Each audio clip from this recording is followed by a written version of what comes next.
यहाँ लोगों की अपनी हुकूमत थी नहीं और उसका खमियाजा भी हमने भुगता है। आज चलिए देर आए दुरुस्त आए, इलेक्शन कमीशन के तरफ से 3 फेजेस में इंतखाबात के तारीख का ऐलान हो चुका है और बड़ी जल्दी से जो है ये शेड्यूल जो है समाप्त होगा। शायद 87-88 के बाद ये पहली मर्तबा है कि इतने कम अरसे के अंदर और इतने कम फेजेस में इलेक्शन जो हैं जम्मू कश्मीर में कराए जा रहे हैं। जाहिर सी बात है कि पॉलिटिकल पार्टीज़ के लिए ये एक नया तजुर्बा होगा, लेकिन मैं नेशनल कॉन्फ्रेंस के तरफ से इतना ही कह सकता हूँ कि हम पहले से ही इस दिन की तैयारी में लगे हुए थे और बिल्कुल फौरी तौर हम अपना इलेक्शन का सिलसिला जो है वो शुरू कर लेंगे। इसके साथ साथ इलेक्शन कमीशन ऑफ इंडिया के तरफ से अभी जो मैं उनका प्रेस कॉन्फ्रेंस सुन रहा था, उन्होंने फ्री और फेयर पोल्स पे बहुत ज़ोर दिया। उन्होंने सिक्योरिटी को लेके किसी तरह की पॉलिटिक्स नहीं होनी चाहिए उसका ज़िक्र किया। तो मैं फौरी तौर इलेक्शन कमीशन से गुजारिश करना चाहता हूँ, हम उन्हें एक चिट्ठी भी भेज रहे हैं आज कि लगातार पिछले 24 घंटे में जो बेशुमार यहाँ ट्रांसफ़रें हुई, इलेक्शन कमीशन को उनका फौरी तौर जायज़ा लेना चाहिए।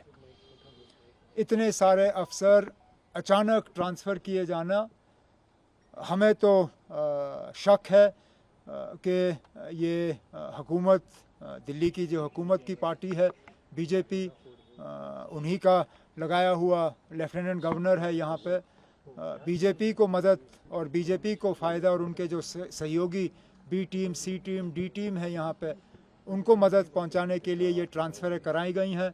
इलेक्शन कमीशन ऑफ इंडिया की तरफ से फौरी तौर इन ट्रांसफ़रों पे जो है एक उनको इनका नोटिस लेके उन्हें एग्ज़ामिन करना चाहिए और जो ट्रांसफ़र्स उनके गाइडलाइन से बाहर हैं उनको रोक दिया जाना चाहिए। और इसी के साथ साथ जो पिछले 1-2 साल में मेन स्ट्रीम पॉलिटिकल पार्टीज़, खासकर वो जिन्होंने बीजेपी और बीजेपी के एजेंडा की मुखालफत की, हम लोगों की जो सिक्योरिटी कम की गई है, कुछ ऐसे लोग हैं जिनकी सिक्योरिटी पूरी तरह से पिछले दिनों विड्रॉ की गई, फौरी तौर इलेक्शन कमीशन के तरफ से इसमें ऑर्डर दिया जाना चाहिए और मेन स्ट्रीम जो non BJP allied political parties हैं उनकी सिक्योरिटी जो है फौरी तौर रिस्टोर की जानी चाहिए। बाकी इलेक्शन के हवाले से जो बातें करनी होगी आगे आगे तो आप लोगों से बड़ी मुलाकातें होंगी तो बात करते रहेंगे। बताइए ना, देखिए यहाँ से शुरू करते हैं फिर यहाँ तक पहुँच जाएंगे। लेकिन अब जहाँ तक मेरे अपने इलेक्शन लड़ने का सवाल है, हालांकि मैं अभी भी अपनी जगह ये मानता हूँ कि मैं इलेक्शन लड़ना नहीं चाहता हूँ। हकीकत ये है कि तंजीम के अंदर से और बहुत मेरे ऊपर दबाव बना हुआ है।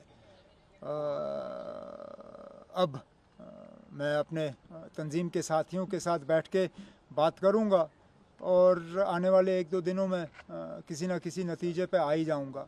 मेरे लिए मुसीबत ये भी बनी हुई है कि मेरे वालिद साहब, जिनकी उम्र भी बहुत है, तबीयत भी उनकी बीच में ठीक रहती नहीं है, उन्होंने यहाँ तक कहा कि अगर मैं नहीं लड़ता हूँ तो फिर मजबूरन उनको मैदान में उतरना पड़ेगा।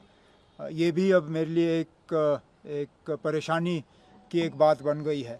अब साथियों से मशवरा करके, फारूक साहब से बात करके आने वाले दिनों में किसी न किसी नतीजे पे आ ही जाऊँगा। क्या लोकसभा चुनाव के दौरान जो कांग्रेस के साथ अलायंस या इंडिया गठबंधन था?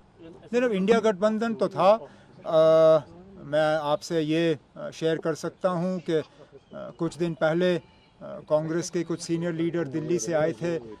एक राउंड डिस्कशन मेरी उनके साथ हुई थी इस बात पे कि क्या हम मिलके इलेक्शन लड़ सकते हैं या नहीं, लेकिन बदकिस्मती से वो यहाँ बिना हाई कमांड के, अपने हाई कमांड के किसी इंस्ट्रक्शंस लिए बिना यहाँ आए थे, तो हम उस डायलॉग को आगे ले नहीं पाए।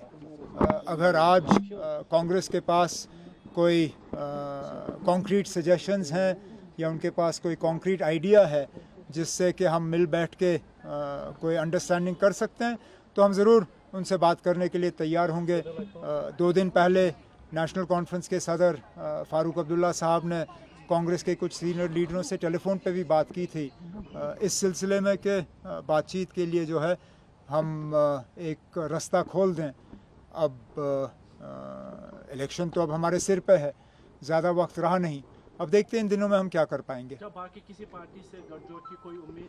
ना, अब जिन पार्टियों ने हमारे खिलाफ पिछले दिनों में इलेक्शन लड़ा उनके साथ और जो उस इलेक्शन के बाद भी हमें गाली देने पे थके नहीं, उनके साथ शायद मुश्किल होगा, क्योंकि रिश्ता उनको ठीक करना था, बजाय ये कि वो रिश्ता ठीक करें उन्होंने रिश्ता और बिगाड़ा। लेकिन चलिए अभी देखते हैं किस तरह के हालात बनते हैं, वक्त ज़्यादा है नहीं हमारे पास। जिस तरह के हालात है सर, पिछले दिनों जो सिक्योरिटी सिचुएशन हुई है उसको देखकर आपको क्या लगता है कि चुनाव जो है सही मायने में हो जाएंगे? ना, बिल्कुल क्यों नहीं होंगे। अगर हम 96 में चुनाव कर सकते थे, अगर हम 98 में कर सकते थे, 99 में कर सकते थे, 2002 में कर सकते थे, तो आज कम से कम हम ये तो मान के चल सकते हैं कि जम्मू कश्मीर 2024 और जम्मू कश्मीर 1996 ज़मीन आसमान का फ़र्क है। अगर हम उस वक्त इलेक्शन करा सकते थे तो आज तो मुझे कोई इस तरह की कोई परेशानी नहीं है कि इलेक्शन नहीं होंगे। हाँ, सिक्योरिटी को लेके इलेक्शन कमीशन को हमारा थोड़ा सा जो हमारे खदशात हैं उनका ख्याल रखना होगा, लेकिन हम किसी तरह से हालात को देखते हुए जो है मैदान से पीछे हटने के लिए तैयार नहीं है।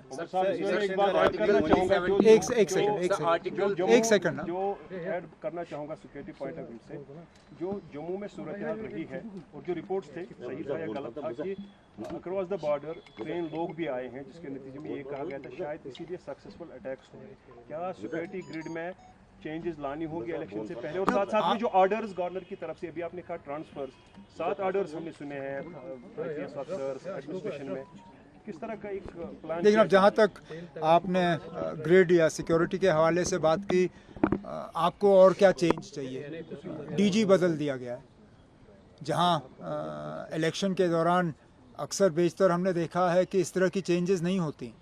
हम तो ये सोच रहे थे कि शायद जो एग्जिस्टिंग डीजी है, जिसने बीच बीच में हमारे खिलाफ पॉलिटिकली भी जो है एक फ्रंट खोला था, हमने सोचा था शायद इसको एक्सटेंशन देंगे, लेकिन एक्सटेंशन देने के बजाय 15 अगस्त को ही ये साफ़ कर दिया कि उन्होंने यहाँ रहना नहीं है। अब उनका जो रिप्लेसमेंट है वो आके कमांड संभाल लेगा। बाकी जहाँ तक आपने ट्रांसफर्स की बात की, खर्चात तो हैं ना। 15 अगस्त को कौन सा सरकारी अफसर दफ्तर जाता है? यहाँ तो 15 अगस्त को दुकानों पर भी जो है लोगों को जाने की इजाज़त बीच बीच में नहीं दी जाती। इन्होंने तो 15 अगस्त को सेक्रेटेरिएट खोला, 15 अगस्त को PHQ खोला, और अचानक ये जो बेशुमार ट्रांसफ़रें हुई, क्यों? जाहिर सी बात है कि इलेक्शन के इनको पता चला कि आज इलेक्शन का ऐलान होना है, और बीजेपी और बीजेपी की B team, C team, D team, जिन्होंने पिछले 2-3 महीने पहले बीजेपी की मदद की, उन्हीं को फ़ायदा पहुंचाने के लिए ये ट्रांसफ़रें कराई गई। नहीं तो इलेक्शन कमीशन ऑफ इंडिया की तरफ से, अगर मुझे याद है, कुछ हफ्ते पहले वाज़िया हिदायत आई थी कि जो अफसर इलेक्शन के साथ इन्वॉल्व हैं उनका ट्रांसफ़र नहीं होना चाहिए। आपने तो DCs, ADCs, इतने सारे अफसर ट्रांसफ़र किए, तो जाहिर सी बात है कि लेवल प्लेइंग फील्ड के बजाय आप एक अनबैलेंस्ड प्लेइंग फील्ड यहाँ कायम करने की कोशिश कर रहे थे। सर, आर्टिकल 370 नेशनल कॉन्फ्रेंस के लिए इम्पोर्टेंट है। इलेक्शन आप नेशनल कॉन्फ्रेंस और आप आर्टिकल 370 के बगैर इलेक्शन लड़ रहे हैं, कितना मुश्किल होगा? सेकंड क्वेश्चन ये है कि जो शॉर्ट पीरियड में इलेक्शन हो रहे हैं, 3 फेजेस में कम समय दिया गया है, व्हाट डू यू थिंक इसका ये डिसीजन क्यों लिया गया है? कम समय में क्यों इलेक्शन? मैं दूसरे सवाल का जवाब पहले दूंगा। जब पार्लियामेंट इलेक्शन 7 फेज़ में अनाउंस हुए तो आप ही के चैनल्स और अखबारों ने कहा कि इतना लंबा क्यों खींचा जा रहा है। अब जब 3 फेजेस में यहाँ इलेक्शन हो रहे हैं तो ये पूछा जा रहा है कि ये क्यों किया जा रहा है। अब देखिए साहब, दोनों तरफ से तो हम शिकायत कर नहीं सकते। अगर वो ज़्यादा लंबा था 5 फेज़ हमारे लिए, तो फिर हम 3 फेजेस पे शिकायत क्यों करें। और 3 फेज़ और 5 फेज़ में वैसे भी कौन सा खास फ़र्क है। हम लोग 1 सेकंड, लेट मी फिनिश। हम लोग इलेक्शन के ही मोड में ही रहे ना। अभी 2 महीने पहले हमने इलेक्शन लड़ा, हम तो उसी मतलब मूड में रहे। हमारे लिए कोई ख़ास मुश्किल नहीं होगा। हमने अपना मंशूर भी तैयार किया हुआ है। लगभग जो कैंडिडेट्स हम फील्ड में उतारना चाहते हैं, हमने लगभग वो भी तैयार किया हुआ है। अब हमारे लिए थोड़ी सी ये बात बनेगी कि कुछ दिनों के अंदर अंदर अगर अलायंस हमारा हो जाता है तो उसमें हमें देखना होगा कि कहाँ पे हम उतारेंगे, कहाँ पे हम दूसरों की मदद करेंगे। वो आने वाले दिनों में हम फैसला ले लेंगे। जहाँ तक 370 के हटने के बाद ये तो सबके लिए पहला इलेक्शन है, सिर्फ नेशनल कॉन्फ्रेंस के लिए नहीं। ये जम्मू कश्मीर के लिए पहला असेंबली इलेक्शन है 370 के बाद। तो हम सब के लिए ये एक अजीब सा इलेक्शन होगा। एक यूटी में हमारा पहला इलेक्शन है। सेंट्रल रूल में चलिए हमने इलेक्शन लड़े हैं, लेकिन यूटी में हमारा पहला इलेक्शन होगा। और जैसे मैंने कहा, इतना शॉर्ट टाइम फ्रेम में हमें इलेक्शन की आदत नहीं है। हमें अचानक इसकी आदत जो है एक आदत डालनी होगी। डालेंगे ना, लड़ेंगे। और लोगों पे हमारा पूरा भरोसा है कि लोग बाहर आएंगे और अपने वोट का इस बार सही इस्तेमाल करेंगे। सर, इफ सिचुएशन अराइजेस जैसे हमने पिछली बार देखा 2014 में, अगर बीजेपी का पलड़ा भारी होता है जम्मू, मैं इफ्स और बट्स का जवाब देता ही नहीं हूँ। अगर जम्मू के ग्राउंड सिचुएशन पे हम जाएं, जहाँ मेरा इन पिछले दिनों काफ़ी एक्सटेंसिव दौरा रहा, फारूक साहब भी अभी आज भी जम्मू में ही हैं। जम्मू में वे बीजेपी की वो हालत नहीं है जो बीजेपी वाले चाहेंगे। उनका अगर बस चलता तो ये इलेक्शन होते ही नहीं। ये इलेक्शन 1 अक्टूबर को मुकम्मल किए जा रहे हैं क्योंकि सुप्रीम कोर्ट का आदेश है। सुप्रीम कोर्ट ने कहा कि 30 सितंबर से पहले ये सिलसिला ख़त्म होना चाहिए। 30 सितंबर का चलो इन्होंने 1 अक्टूबर कर दिया, लेकिन ये बीजेपी अपनी मर्ज़ी से नहीं कर रहे हैं। तो मैं इफ्स और बट्स में नहीं जाऊंगा। इलेक्शन हो जाने दीजिए। मेरी तो ये उम्मीद है कि लोग एक लंगड़ी टूटी फूटी इस तरह की हुकूमत नहीं चाहेंगे।